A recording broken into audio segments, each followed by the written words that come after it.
of Invest Barbados. Good morning. Louisa Ward, KPMG, and today Invest Barbados. So, thank you for all coming out. It's cold and it's rainy, right? But I'm a Bajan and we're resilient.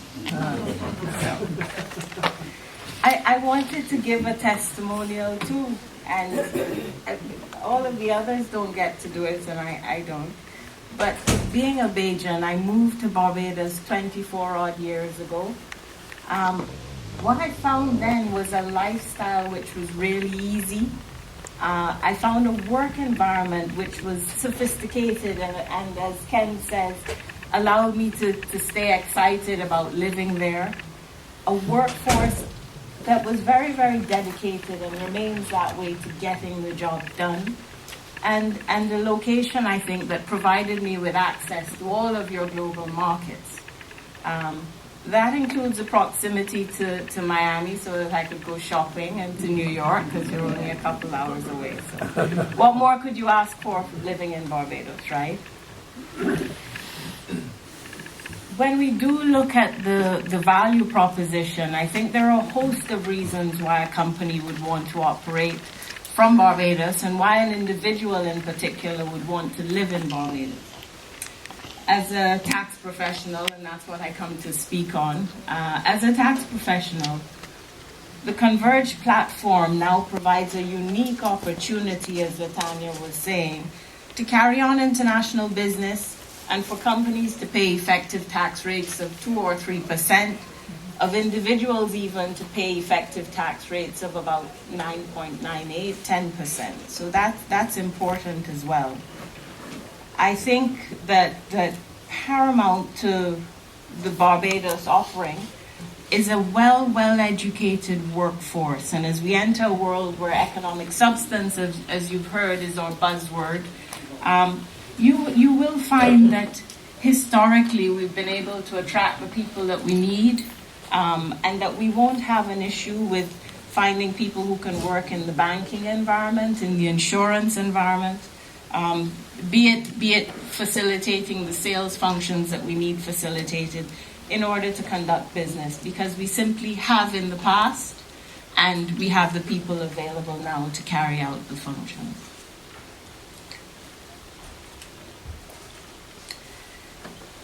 Latanya looked a bit at the double taxation treaty.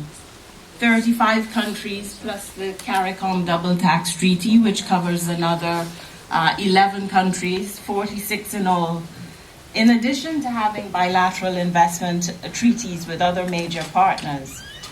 And this has not been an effort that is recent. This goes back to the 1980s, 70s perhaps, in trying to build a platform that was resilient. It shows Barbados's commitment to the exchange of information, to the avoidance of double taxation, and to adhering with the anti-money laundering procedures. So that's important for us and for our country. As we look to expand the network into Africa as a new major growth arena, it's important for Barbados to look and be viewed as the international financial services center of choice, and as a gateway for growth and development for our own country. Individuals choose Barbados for a number of reasons. It's hot and sunny and shiny and not rainy, huh? But as a place, more importantly, sometimes to manage your wealth and investments, as a place for family businesses with global operations to carry on their activities, and thirdly, perhaps, as a place to retire or semi-retire, in a place that is both warm and sophisticated enough to offer the cultural activities and the social landscape that we all need to function, right? Lastly, I think the employment opportunities for individuals within the international and local sectors, Barbados does offer the lifestyle while giving you the remuneration, and sometimes we call it working where you vacation. So those are the fun bits, and now we're into the tax stuff, right? What I promise, try not to make it too rigorous on you. let's look a bit at the tax platform for individuals. And primarily, you are taxed in Barbados under our statutes, whether you are resident or non-resident, whether you're domiciled in Barbados or not domiciled in Barbados. And that's the primary framework that we look at. There is a foreign currency earnings allowance that is available to individuals, which I said before reduces your effective tax rate. And there are allowances on your income for specially qualified people, so people in possession of a 3 to 5 year work permit, where we think that we need your skill set.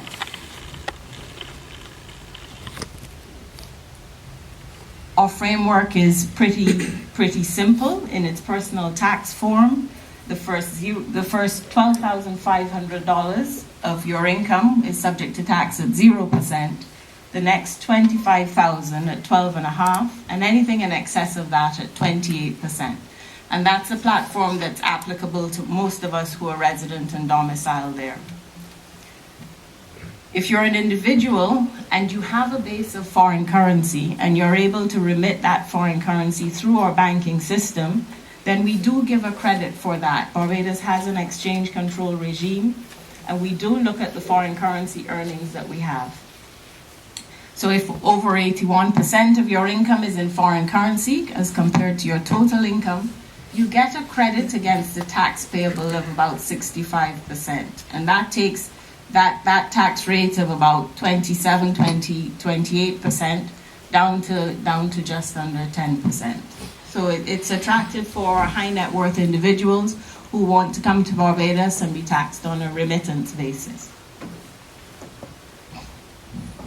As an employee, the same tax rates apply, but if you're in possession of a 3 to 5 year work permit, then on the first $75,000 US that you earn, 35% of that will be exempt from tax. And then there's a second bracket where the $175,000 in between, 50% of that will be exempt. And on excesses, 60% will be exempt from tax. So it's quite attractive for individual employees and expats who want to change in lifestyle and want to carry out sophisticated business from Barbados. So if you are considered both resident and domiciled in Barbados, then you are taxable on your worldwide income, like the US system taxes on your worldwide income. The provisions within the Income Tax Act say that you're resident if you spend 182 days or more in Barbados, and some people don't meet that criteria, or if you're deemed to be ordinarily resident, and that's a particular statute to Barbados. The ordinary resident says that if you have a permanent home in Barbados and that you intend to reside in Barbados for at least 2 years, you notify your Revenue Commissioner of the Revenue Authority, and they will allow you to become ordinarily resident. It doesn't include your hotel stays or your short-term accommodation with Airbnb or anything like that. The Revenue Authority, if they're going to issue you a tax residency certificate, will ask you for your water bill or your electricity bill or your lease agreement to show that the intent is to be in Barbados for more than 2 years. Most of us are resident but not domiciled in Barbados. So domicile speaks to your permanent place of abode, where you were born, where your parents were born, where you intend to die, where your center of vital interest is. So domicile, you can have a domicile of origin or a domicile of choice, but it is quite difficult to change your domicile. People always start off and they're coming to Barbados, and then all of a sudden they go, but I want to go back for the horse racing or to play golf, or I want to spend 6 months with my family in New Zealand or somewhere, So your domicile and the things that matter to you are very, very difficult to change. But if you are deemed resident but not domiciled, then what is important is that you're taxed on a remittance basis. So you're only taxed on the income you bring into Barbados. You're also taxed if you derive income locally, or if you're employed and have a contract and you exercise your employment in Barbados. But otherwise, you're taxed on a remittance basis. So lots of our high net worth guys like that because they're not then subject to tax on their worldwide income. as a non-resident, you're again taxed on the income you derive from Barbados. So that's quite a simple thing, or if you exercise employment there. So how do I live or work in Barbados? And you'll notice that the immigration procedures in some case need to marry with the tax procedures, but they really are two separate things. You're looking at the Chief Immigration Officer for immigration, and for the tax, you're looking at the Barbados Revenue Authority. So they are different. As a visitor, you can come visit Barbados anytime. Usually they'll stamp your passport for a 6-month period, and that will allow you entry. Some countries are shorter, depending on where your country of origin is from. 2 categories of work permits: a short-term one for a year, of up to a year, and a long-term work permit of 3 to 5. And it is that 3 to 5 year work permit that will give you that large tax concession at the end of the day. Of course, the company that employs you will apply for the work permits on your behalf.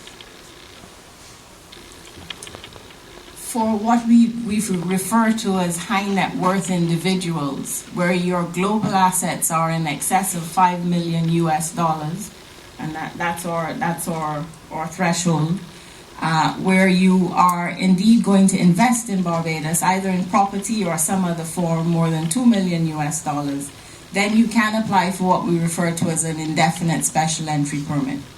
Barbados doesn't sell a passport, and the government has chosen not to do that. But there is a way for you to come and go from Barbados legitimately and freely. So this is it. If you're over 60, it becomes an indefinite permit.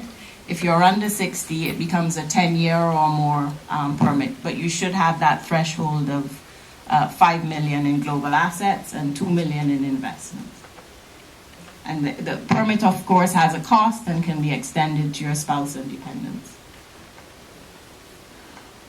If we think that you have a skill set that's necessary for Barbados, you can also apply for a 1-year permit, and as well as if you don't have the global asset threshold, then you can apply for a permit as well. It is just limited in period and time frame.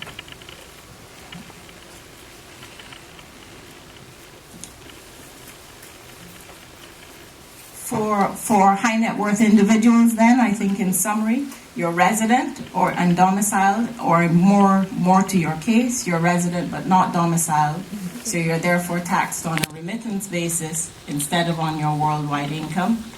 We have no capital gains tax, so you're not taxed if you sell your capital assets on the capital appreciation, that we don't tax that, but we do tax income that you then remit to Barbados. You receive the foreign currency allowance, which takes your effective tax rate to just less than 10%. So that's important for us. On the investment side, Barbados has and continues to revamp its platform. Of course, we had a change of government maybe a year and a half ago now.